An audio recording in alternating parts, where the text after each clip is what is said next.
stuff like that. All right. So it has to do with enthalpy change and standard enthalpy. All right. Anyone else?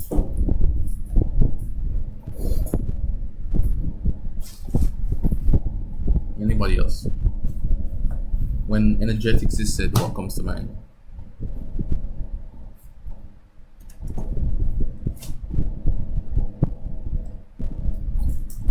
Okay, not hearing anybody else, not seeing anything in the chat. All right. So since Energy go ahead. in Energy. energy, but the energy pertaining to or involving chemical reactions. Okay. So energy pertaining to or involving chemical reactions. Lovely. All right. So energetics is a subfield of thermodynamics. All right. So you guys would have been exposed to thermodynamics in some way, shape, or form within physics. Right? So it's a subfield of physics, really. And we're looking at the energy changes, right? The imbalances, the differences between energies, right, on different sides of chemical reactions. So it is generally what tells us all about these different types of chemical reactions. So generally energy is needed to do stuff, right? Energy cannot be created nor destroyed, but it can be transformed, right? This energy transformation or this energy loss, right, to the surrounding, or this energy gain or energy absorption to the system is what we're really talking about. So it's really thermodynamics, right? So whether or not the system has to gain energy for the reaction to occur, we'll look at what that is called, generally endothermic. And if the system must release energy to the surroundings, that is generally what we call exothermic. So it's basically that. We're just looking at the reaction dynamics and their energy specifically. So it's all about the energies that are involved in the chemical reactions. Alright? So it's really talking about endothermic and exothermic reactions, right? So it's generally involving heat flow. So if heat flows from the surroundings to the system, right, or if heat flows from the system to the surrounding, right? Just looking at those type of things. So if we see that heat flows from the surrounding to the system, we know that the delta H, right, would be positive, right, because we have a gain of energy. And if heat flows from the system, right, to, well, from the system, right, to the surrounding specifically, then we will have a negative change, right? So that's generally the basis of endothermic and exothermic reactions, right? If we look at it like this, all right, we will have a little bit of a better understanding. All right, you guys have looked at different types of stuff. So you guys would have looked at thermodynamic boundaries, different types of boundaries, adiabatic boundaries. All right, you'd have looked at closed systems, adiabatic systems, open systems. Right, these different types of systems. So we're just generally looking at a closed system in which matter does not escape but energy can move throughout the boundary, right? So we have here surroundings, right? Surroundings would be the general environment. So for example, if you have a reaction happening in a beaker specifically, you have yeah, generally that type of reaction, right? Any type of reaction happening in a beaker, the beaker itself would be the system, right? And then everything else outside of it would be the surrounding. So the beacon in and of itself would be the boundary. Right? So if you're looking at it like that, right? So if A and B reacts within the system, right, and energy is lost to the surroundings, right, meaning that the surroundings start to get hotter or warmer, then it is exothermic in nature, right? Energy is lost, right? So the change in energy is less than zero, meaning that the overall change is negative, right? And in endothermic reactions, now, we can say that energy is gained by the system from the surroundings, right? So this would lead to a positive change, right? Leading to this positive value here, right? The energy change must be greater than zero, right? So we have those two things there. Everybody understood so far? Yeah. All right, so it's really simple, right? So we're starting off really basic and then we're heading into the file, right? So endothermic reaction. So for example, in this case, when 1 mole of calcium carbonate decomposes into 1 mole of calcium oxide and 1 mole of carbon dioxide, right? 177.8 kilojoules of heat is absorbed. right? We're looking at energy in the form of kilojoules in this case, right? So that heat is absorbed. Because the heat is absorbed by the system, the 177.8 kilojoules is written as a reactant in this case. All right, this is just a simplified way. The then enthalpy change is positive, right, for an endothermic reaction. Right? So just looking at that. So obviously we won't put heat in a reaction as a reactant or product or whatever, right? But this is just the best way of looking at it. We have the addition of heat. We usually look at this as the addition of heat. We draw a reaction arrow and we have delta H. All right. So delta H means positive energy change, right? Or some people just write delta to show heat. Because we know what it is. It's a positive energy change. If they had negative delta or negative delta H, we know it's a negative energy change, right? So usually to see heat in something, we usually have A plus B, or it could just be B, C in this case. All right, so let's look at this. C, A plus B.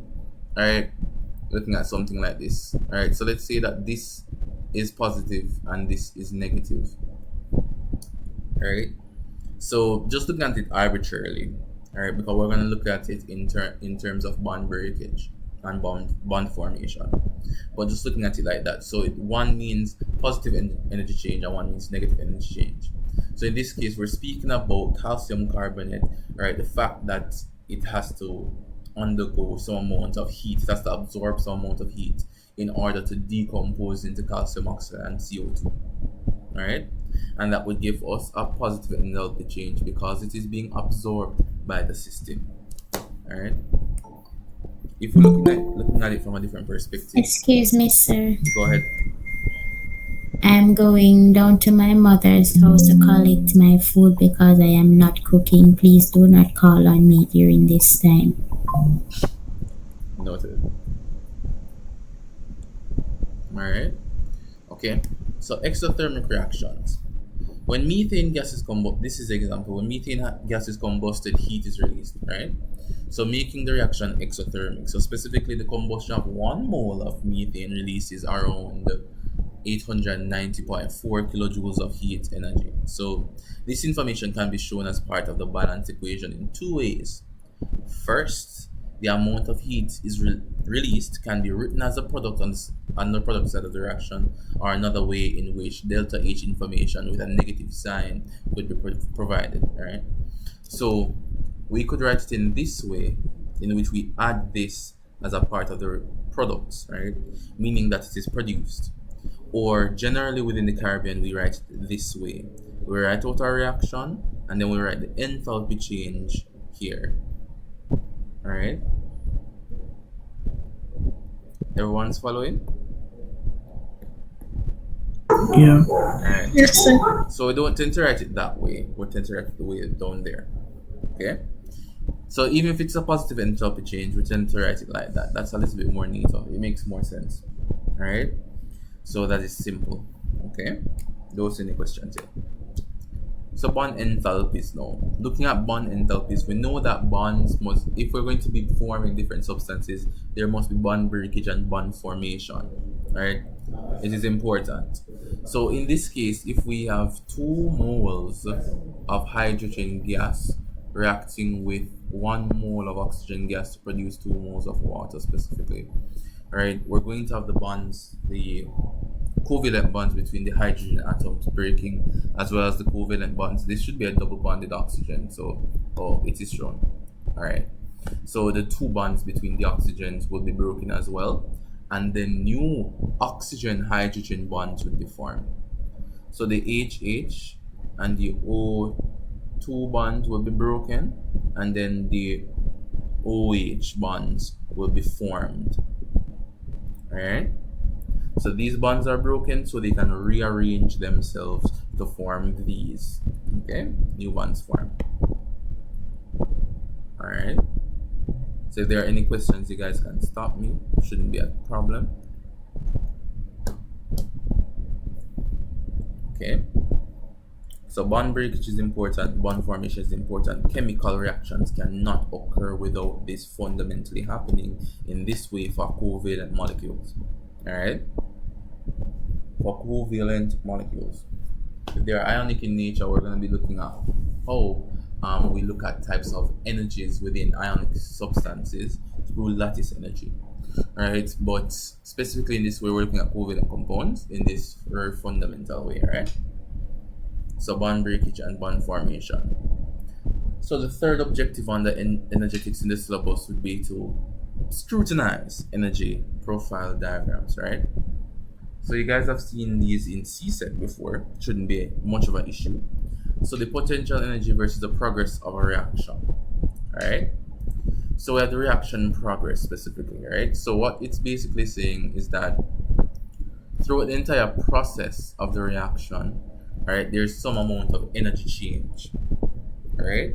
At the beginning of a reaction, we know that we have the reactants, right? Nothing has happened yet. Beginning, right?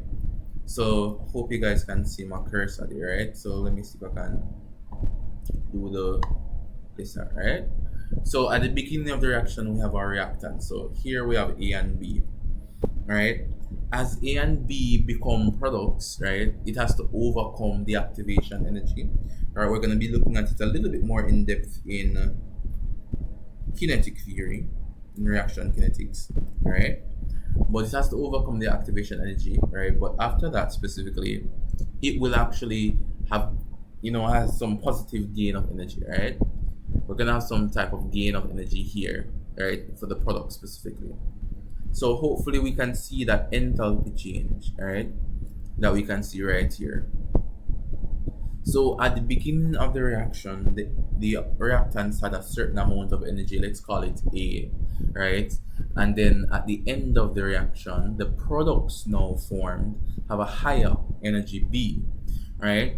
So that means that some amount of energy was absorbed along the way, and this is an endothermic reaction because energy has been absorbed by the system. Everybody's understanding that? Yeah, so All right. I mean, I think it should be simple. But if there are any questions, just let me know. All right. For exothermic reactions, it is just the opposite. So the reactants start with a little bit more energy than the products. All right. So throughout the entire course of the chemical reaction, these are just really, really simple energy profile diagrams, by the way.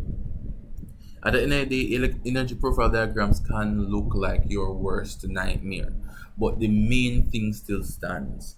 If the reactants have a lower energy than the reactant, if the products, sorry, have a lower energy than the reactants, it means that through all of those energy changes and the curve go up and down and left and right, whatever, right? At the end of the day, some amount of heat was released, right, to the surroundings, and that means it's an exothermic reaction. Okay, so that shouldn't be an issue there. Just having you guys look at that. So the enthalpy of the product sigma H, right? So it's speaking about the combined enthalpies of the reactants, right? And the combined enthalpies of the product. Right? So we know that sigma is the symbol of summation. Alright? So that should be fine. Now, bond strength specifically. We looked at it a little bit. When did we look at it? In forces of attraction. Alright? That was for first thing that we did. So bond strength specifically, covalent bonds are different. So stable molecules tend to exist only because their covalent bonds can hold them together, right? Within covalent molecules we're referring. So if the bonds can't hold something together, then it won't exist. Simple. If you can't bond, then your species cannot exist. Okay? So if we're looking at that from that perspective, we can then measure the strength of the covalent bond by the energy required to break it. Okay. So if we look at the energy required to break the bond, right, we can estimate the overall strength of the bond, right? So separating any pair of bonded atoms requires energy, right? So noting that separating any pair of bonded atoms require energy. Alright? So any pair specifically. So if you're going to be breaking bonds, is it exothermic or endothermic?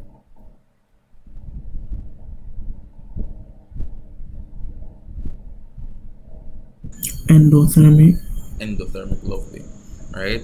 So it requires energy to break those bonds, and the stronger a bond, the greater the energy required to break it. This is what bond strength really speaks to, in a sense, right? The higher the bond energy, the stronger the bond strength, because this bond is stronger when it requires a lot of energy to break it. So the energy required to break a specific covalent bond in 1 mole of gaseous molecules is called the bond energy, or the bond dissociation energy. So in order for for the substances sharing a bond to dissociate, you require this amount of energy, right? For specific covalent bonds, right? The bond energy for a diatomic molecule, for example, dxy there, so it should be subscript x and y, is defined as the standard enthalpy change for the endothermic reaction stated right there, right? Because it's only x and y. So the energy required to break down, to decompose the substance xy into x and y, right, would be the overall standard enthalpy change of the endothermic reaction. All right. Just waiting to see if you guys see it. Are there any questions? If you don't see it, let me know.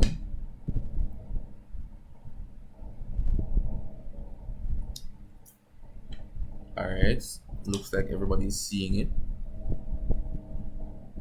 Okay. So let's have a move on. All right. Bond strength and that should be bond length specifically. Let me fix that. Bond strength and bond length. All right.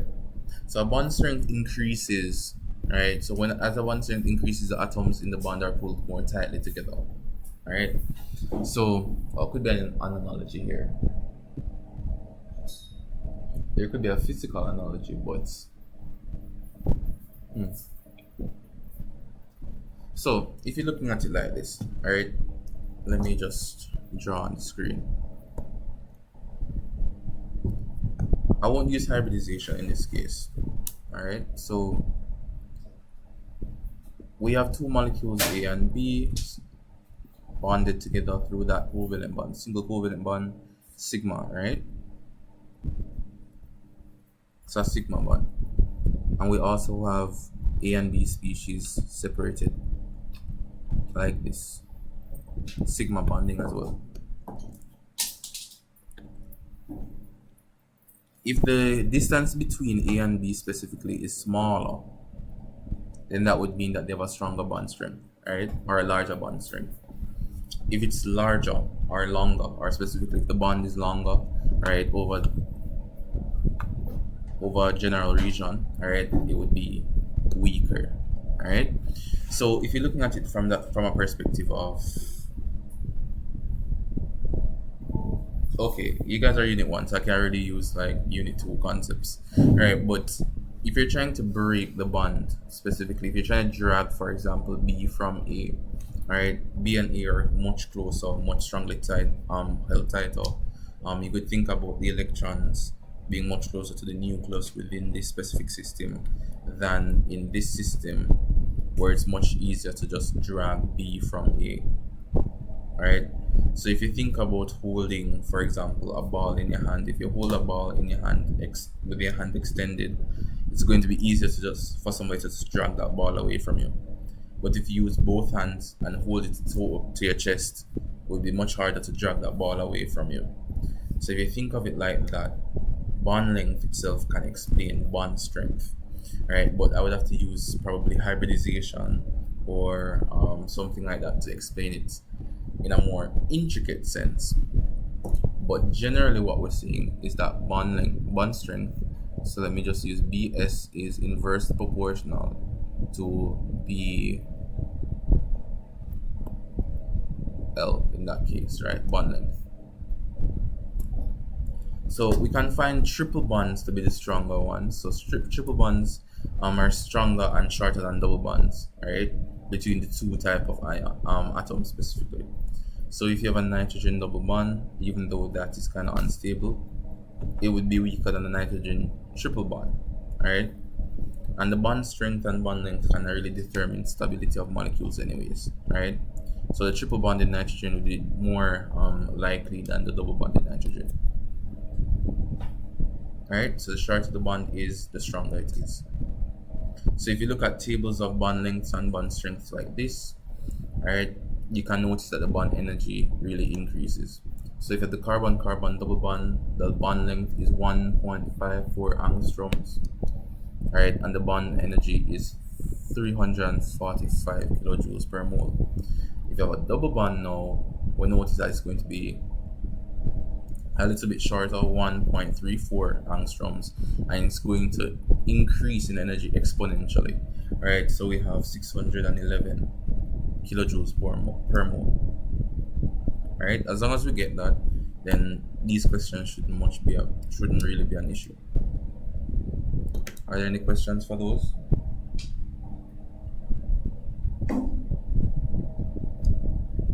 So let me just write it here. Bond strength is inversely proportional to bond length.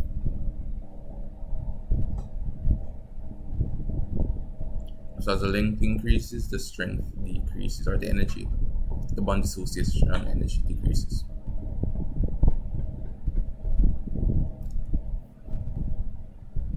Let me check the chat to see if anybody typed anything.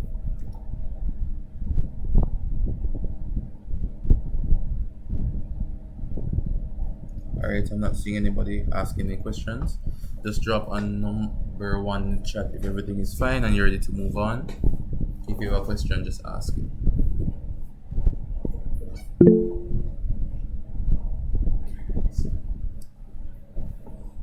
Alright, so let's move on. Enthalpy. So enthalpy is described as the measurement of heat energy. Alright, so well, heat or energy. So heat specifically is found, energy specifically is interpreted by the human body as heat most times. Right, so we usually just use it as describing of heat. So if we have a beaker or something like that and we do a neutralization reaction, most times it will be endothermic in nature. Right, so most times you'll feel the beaker getting colder, right, endothermic. So based on the system specifically, the system would be absorbing energy from the surroundings, making it colder, right? So it's something like that. So enthalpy is just a measure of that energy.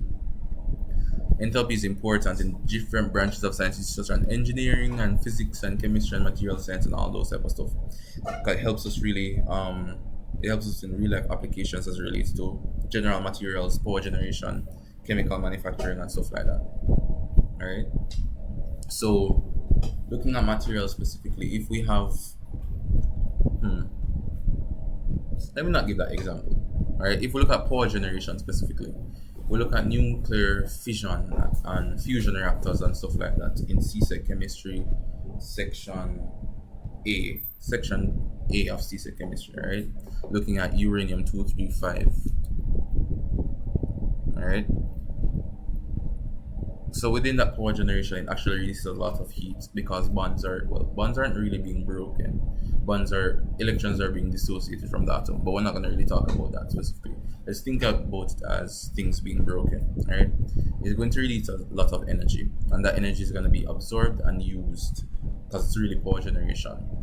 But if the reaction system or the specific system seems to become too exothermic, right, we're going to need to employ different processes in order to decrease the energy output, right, or the heat output, right? So understanding the enthalpy of chemical systems, right, is important to really apply in those types of industrial areas. Alright, so just using that simple example. Not sure if anybody has any questions, but if there are no questions, we'll just be moving onwards. Alright, so enthalpy in and of itself is just the total energy or total heat of the system, which is equivalent to the sum of total internal energy and resulting energy due to the pressure and volume of the system. Alright, so it's really the energy like that resulting from pressure and volume. And looking at kinetics, we're going to be looking at kinetics after this, right? And in kinetics, we're going to look at the pressure law, Boyle's law, Jarrett's law, and those type of stuff, and how that really changes energy of a system, right? The internal energy, all right? But we don't really use the term internal energy or anything like that in Cape Chemistry 1, but I'll be using it because it gives you a better understanding of what's happening, right? So we're gonna be looking at that in the kinetics a little bit more, but that's generally what enthalpy is. So looking at this, right, enthalpy also exists outside of chemical reactions, so physical changes, right, state changes. If we have the melting of ice into water and then the evaporation of water into steam, specifically, you're going to have general enthalpy changes or energy changes here, right? The overall enthalpy of reaction would be the energy change at A plus energy change at B, right? So it would be sigma delta H, right? So sigma delta H would be the overall enthalpy of the reaction. So the sum of all the enthalpy changes would be the overall enthalpy, right? So it would be H. So add both steps. Simple. And that's really hinting at Hess's law that we're going to be looking at in a couple of minutes. All right. So let's move on. Are there any questions though?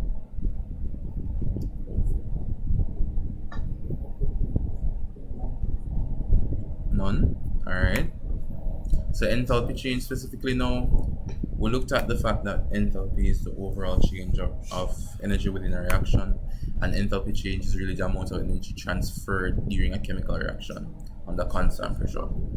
So we're really meant to measure enthalpy in really joules per mole or kilojoules per mole, right? The units that we use is kilojoules per mole, all right? So we tend to use that. So it's really energy transfer. So if you're looking at it like this, from this perspective, energy is being transferred into this system in order for the state change to occur. And the energy transfer here is the enthalpy change. Energy is being transferred into the liquid water in order to cause it to change state into steam.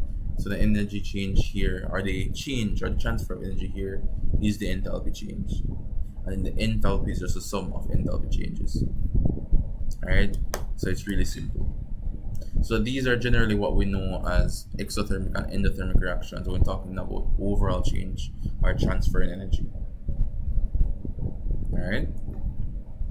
So this is generally just CSEC information. Alright, but let's get into the interesting part now. I want you guys to try at least 4 of these questions here. Alright, so you're provided with the bond specifically and the corresponding bond energy, and you're asked to calculate the enthalpy change for bond energies for each of these reactants. So we're going to try 1, 2, and 3 actually, and then you guys can try the rest of it on your own. So I want you guys to attempt 1, 2, and 3. I'm going to give you guys, it shouldn't take you more than actually 1 minute to complete each question. So I'll give you guys 3 minutes for all the questions. Let me just start the timer now. If there are any questions while you guys are doing it, just let me know. Alright, about 3 minutes you guys get it. Starting now. Have fun.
All right. Okay, so you guys do this. Joshua. I'm opening about my mic, by the way. Joshua. Sir? Joshua.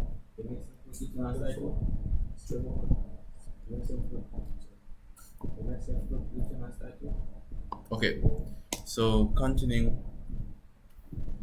What are the answers for number 1, 2, and 3?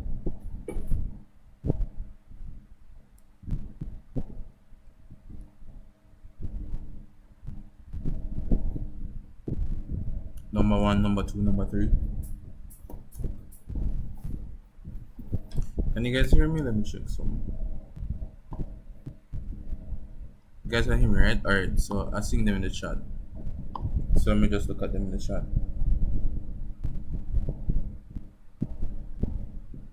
So the first one, positive 586 kilojoules per mole. Alright, so that's interesting. Negative 544 for number 1. Alright. What do you guys get for number 2?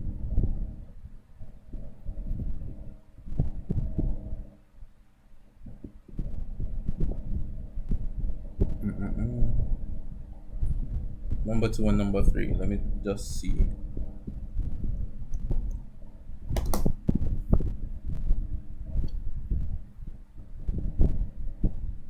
Alright, I'm not seeing any for number.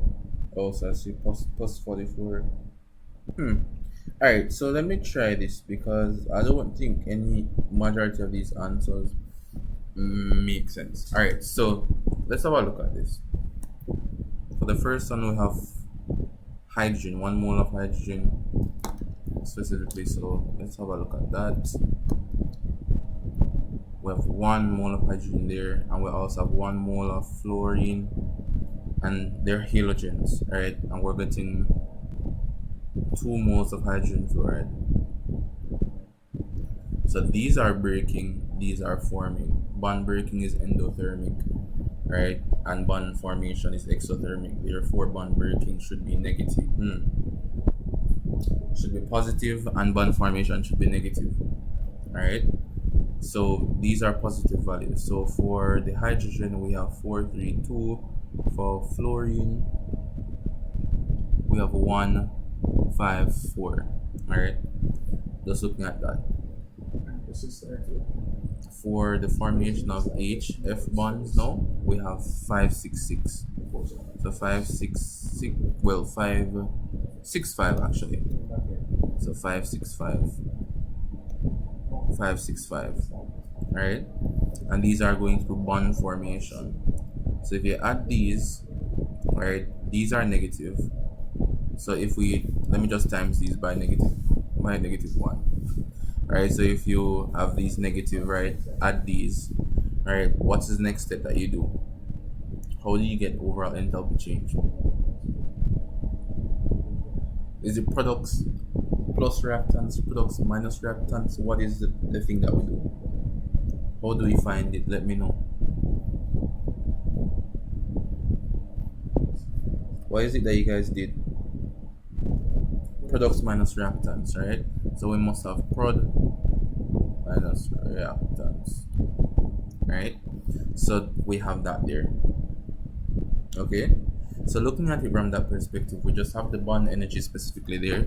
We know bond breakage, and we know bond formation, and we know the signs that they should have. We add them both up, and then we do products minus reactants. So what is the answer that you guys would get from this? So I want to see what the answer you guys will get from this is. I do have a calculator near me, by the way, so I'm depending on you guys to have the answer, but I think I see the right answer already. So recalibrate, look at it, and let me know what you guys get this time.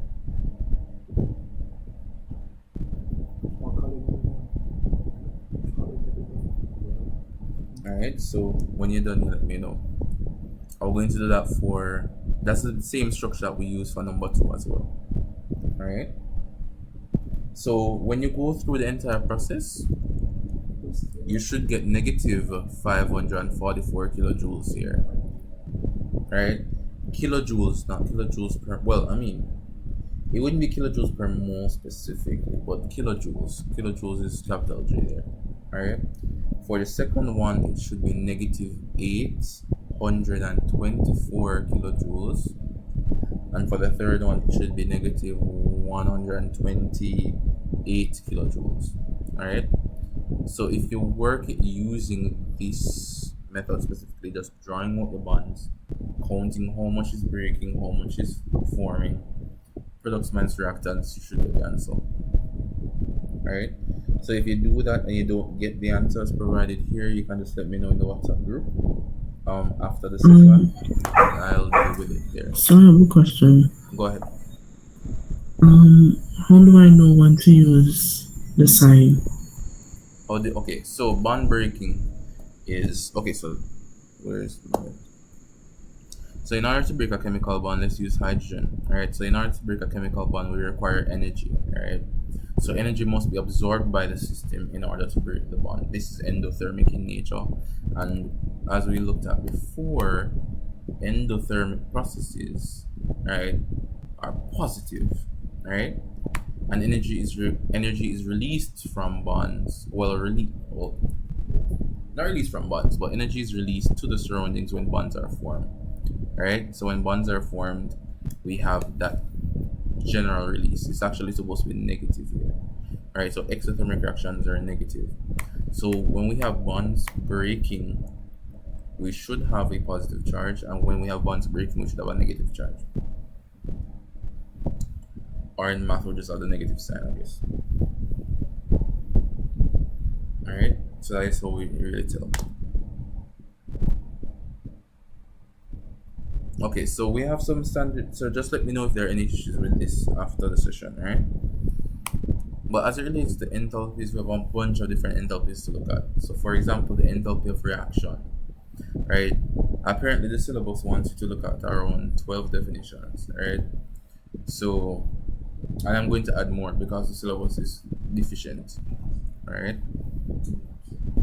So looking at this, right? So standard enthalpy change of reaction, right? What would that be? So that's generally the amount, right, of energy change or energy transferred, right, within the reaction specifically. All right. So if you look at the reaction of, well, provided here, so we have 2 molecules of hydrogen, right, 2 moles of hydrogen molecules, 1 mole of oxygen, gaseous form, right, to produce 2 moles of H2O in its liquid form.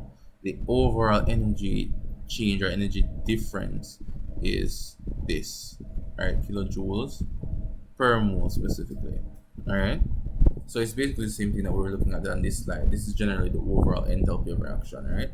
So if somebody asks you to calculate the enthalpy of, well, the enthalpy change, right, generally it would be the enthalpy of reaction, so that shouldn't be much of an issue.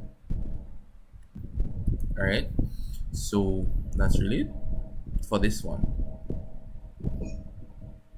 All right, but please remember that everything really happens under standard conditions: standard pressure, temperature, and concentration. So standard concentration is 1 mole per dm cube. Right, standard temperature is 25 degrees Celsius, and standard pressure is 101 kilopascal. I don't remember specifically. 1 bar. Let's call it that. Right, so we're looking at stuff like that. But there's just one issue with this. So hydrogen and oxygen does not react under standard conditions. Therefore, right, whenever we're quoting the energy change, right, we assume that standard conditions are met. Right, so under some conditions specifically, different reactions may occur, right? But within enthalpy of reactions, we just assume standard conditions, right? This is not possible under standard conditions, but we assume, right? So that assumption makes it much easier than to classify our own, thousands of categories of different types of enthalpy change of reactions, right? So before doing that, we just assume standard for all and then just call it that, right? So that's the first one. For the second one, we have the enthalpy change of formation. So this is the standard enthalpy change, right, of a compound, right? If the enthalpy change of the compound really moves from would really result in the construction or the creation of 1 mole of the compound, right? So we're looking at the formation of 1 mole of the compound from its elements under standard conditions with everything in its standard state. So what is a standard state? Can anybody tell me what the standard state is?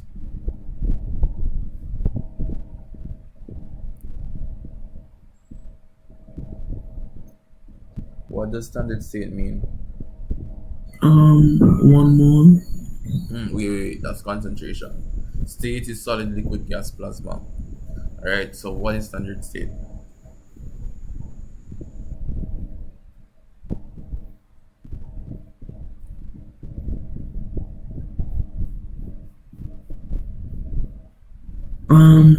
It's the state of the element that you would find it in, like, Standard. normally.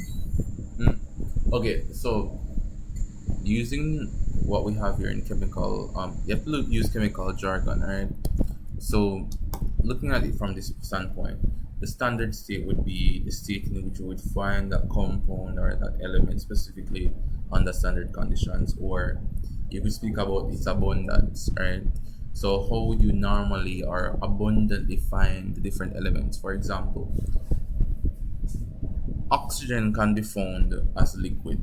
Alright, liquid oxygen is blue and the oxygen is diamagnetic, therefore you can, use magnets to deflect and attract oxygen. Alright. But that is much rarer than just finding oxygen as a gas in the air. The most abundant state of that element or that compound is its standard state.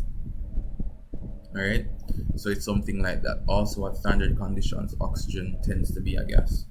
Alright, so looking at it like that. So when you look at the enthalpy of formation, for example, if you look at the enthalpy of formation of potassium nitrate, potassium is usually a solid. That's its standard state, right? Nitrogen is usually a gas, oxygen is usually a gas, standard state. So you're gonna have to look at them in their standard state and combine them, manipulating their fractions, right, in order to form 1 mole of the compound. It has to be 1 mole. So we couldn't say no H2 plus O2. That's wrong, because that won't produce 1 complete mole of water. Right? So we only need 1 molecule of 1 atom of oxygen. So we do that. Right? And the energy that is derived from forming 1 mole of the substance is called its enthalpy of formation. Alright? Everything's fine there?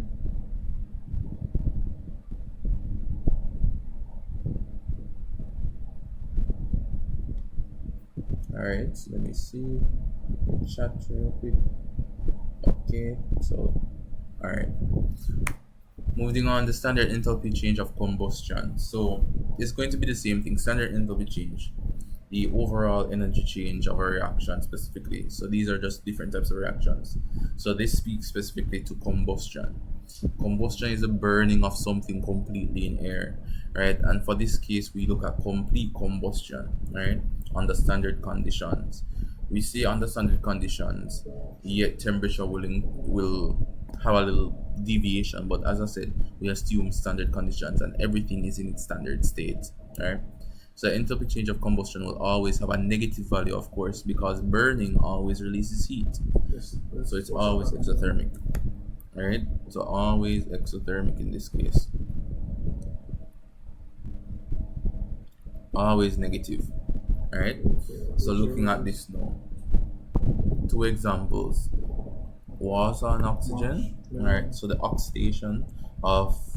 reduction of oxygen, right, to produce water specifically is an oxidation reaction, right? Or is a combustion, reaction, right?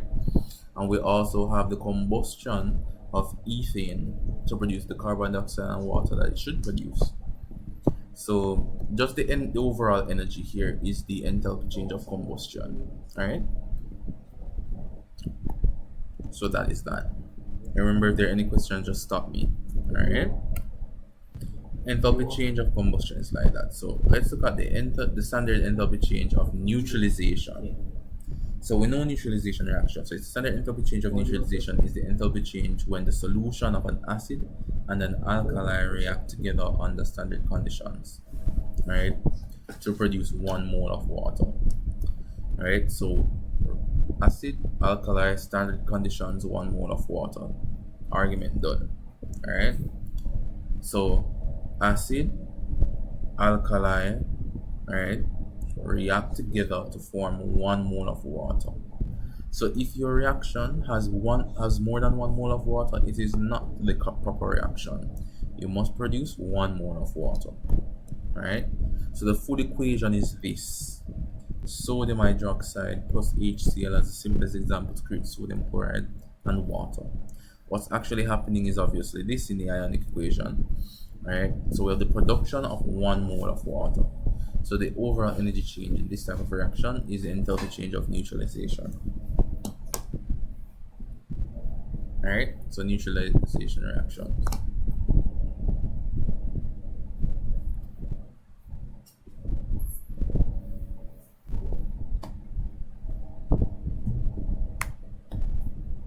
The enthalpy change of hydration now. So hydration enthalpy is the measure of energy released when attractions are set up between positive and negative ions in water and water molecules. Alright. So with positive ions, they may only be there will only be loose attractions actually between the slightly negative oxygen atoms in water. Let me just write the ion right here before I lose anybody. Alright. So let's look at this. Alright. So there's going to be a loose attraction there. We looked at that type of interaction before. Alright. And there's going to be a slight interaction right there with the water molecule and the positive ions. Or they may actually form a dative covalent bond depending on what we're talking about. Right. So we have that there. The negative ions now may have some amount of interaction, right, with let's use chloride rather, and let's use water here. May have some slight interaction there. Alright. So looking at the measure of energy released when these attractions are broken. Right? So looking at that type of energy. Alright, so it's just the energy that is released when those reactions are set up are broken. Alright, when these intermolecular interactions are broken. That's what enthalpy change of hydration speaks to. Alright, that is it. As I said, if there are any questions, just stop me and I'll go through them.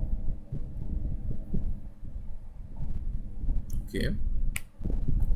Enthalpy of solution now. The enthalpy change of solution refers to the amount of heat that is released or absorbed rather during the dissolving process, right? So the solving process. So solvation is similar to solution, right? So the enthalpy of solvation or enthalpy of solution, right? So it's the energy change that occurs when the things are dissolved into solution. Alright? So it usually occurs within ionic substances because we know that covalent substances tend not to actually dissolve like that.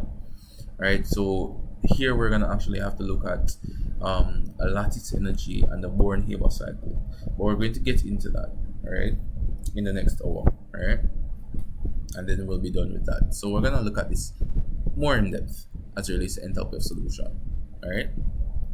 I think the last three are enthalpy of atomization. Right, this is the third one. So in chemistry, the enthalpy of atomization is the enthalpy change that accompanies the total separation of all atoms in a chemical substance. So for example, in methane here, we have methane bonded, and then it's converted to just atomic carbon and atomic hydrogen, right? So it's basically breaking up. For example, let's see a calcium oxide, right? Breaking that up into just calcium solid and just oxygen gas. Alright? So it's really simple. Breaking it up back into its atoms. So to atomize something is to break it up back into its atoms. Alright? So it's really that simple. So for diatomic molecules, the enthalpy of atomization is equal to the enthalpy of bond dissociation. And that makes sense because it's only these two. So the bond dissociation will be equal to the enthalpy of atomization, because when we break the bond through bond dissociation, we end up with the atoms. So it's really simple to look at. So for diatomic molecules, atomization equals dissociation. Alright? For everything else, atomization is different from dissociation. Okay? Any questions?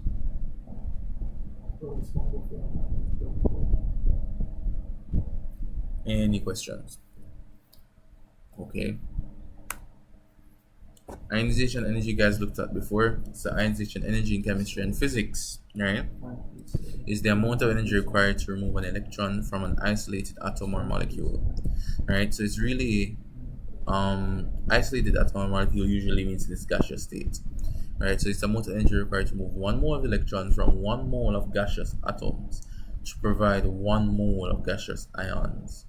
Right, so there is an ionization energy for successive electron removes. Right, the ionization energy associated with the removal of the first electron. Right, so looking at that, an atom will have multiple electrons. Right, let's say that an atomic species has 3 electrons, 1, 2, 3. The removal of the first will be the first ionization energy. The removal of the second is going to be second ionization energy. And remove the third will be the third ionization energy. Alright, but I won't go in depth in that because that is a completely different topic, but it is mentioned because it is some amount of energy change as well, and we're dealing with energy change in energetics. Alright, for electron affinity now, it is really defined, right, as the amount of energy released when an electron is added to a neutral atom to form an anion. Alright, so while ionization energy speaks to the fact that something loses an electron, for example, sodium produces sodium ions, right? That is ionization, right? But electron affinity now would look at something like this, where chlorine itself will actually accept an electron to become chloride. So this now is electron affinity, the opposite of ionization energy. So it's electron affinity is the potential energy change of the atom when an electron is added to a neutral gaseous atom to give off negative anion. Alright? So it's literally the opposite of ionization energy. Okay? Any issues?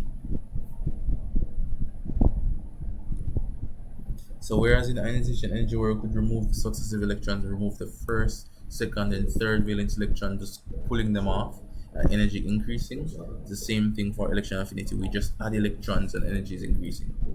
Alright? So it's just the opposite. Okay? So I want us to really look at this. I want you guys to just take a screenshot of this actually. We're gonna be looking at this. I want you guys to attempt it and try to finish it. Alright, tonight, so I can look at all the responses in the group.